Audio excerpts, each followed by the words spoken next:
Hey everyone, Clint here. If you don't know me, I am the head tester over at the SEO Intelligence Agency. And on behalf of Dory Friend and the entire team at SIA, I'd like to thank you for watching. If you could, hit the subscribe button, the bell notifications, and the thumbs up on the video. It just helps us out and lets more people know about us. This is a continuation of our test release series, and this is test 11. Yes, I know, we skipped test 10. I'll tell you why in a second. And with that, let's get going. All right, so first, the obvious thing. We went from 9 to 11. I know what some of you are thinking. Clint, you can't do math. What the heck happened to 10? Well, 10 was actually a busted test. And we talk a lot, or we share a lot, and share a lot of those busted tests with our members. But really, it was not so much that the test was bad. It was that the write-up was bad, and that the original test results and the test pages are all gone. So we can't confirm it. So test 10 was a bust. We didn't learn anything out of it. We thought we may have, but again, it's just the way the test was written, and then the test pages were all gone. You can confirm or deny, so why put out misinformation, right? So that is what it is. In case you want to know, we're testing the permalink structure that is in default in the WordPress. In particular, when you integrate WordPress with WooCommerce, and which one will beat out the WooCommerce URL structure or the changing it and doing it yourself. And so we're definitely gonna have to redo that one again. I think a lot of people, especially with COVID going on, have jumped really headlong into the e-commerce space again. And rightly so. So we're going to jump looking at and schedule that test probably as soon as possible. All right. Test number 11, original versus stock image. I think it's probably safe to say that 99% of the SEO courses and training out there, or the helpful people in Facebook groups who offer you suggestions, say that you should be using original images on your websites, and you should also be using original images on your maps, and stock photos are bad and you don't want to use those.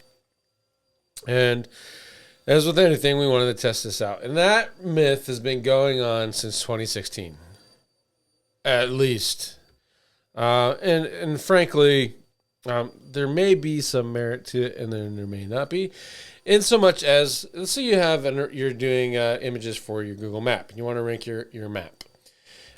A user would much rather appreciate you having some pictures on there about your store, about your surroundings, things you're doing within the community. They would actually appreciate it. You look real, you're honest, and look, when I show up, I recognize this from the picture. I know I'm in the right place, right? So there's the benefit of doing the original. But sometimes you just don't have the time, you can't pay a photographer enough, or maybe you just couldn't afford the latest iPhone, and you don't have the best pictures that put your business best foot forward, and you can get something that does the job and represents what you're trying to say on your website in a stock image. And the idea that an original versus a stock image, and if you use stock images, you're hurting yourself, and you shouldn't do it, and you should always use originals, and if you can't use originals, then what's wrong with you? You suck. Well, that's not true at all. You can use stock photos completely fine. We tested it. The stock pages actually won over the unique original image representing our fake keyword in the single variable test. I think for, I don't even know if we even want to retest this, because it's just common sense. If you do have original stuff, you might actually be helping yourself out a little bit in regards to the application of Google Lens. I.e., let's say you have a restaurant and you have this big old branding sign outside with your restaurant's name on it. Google Lens uses OCR, and it can actually read the words in your sign.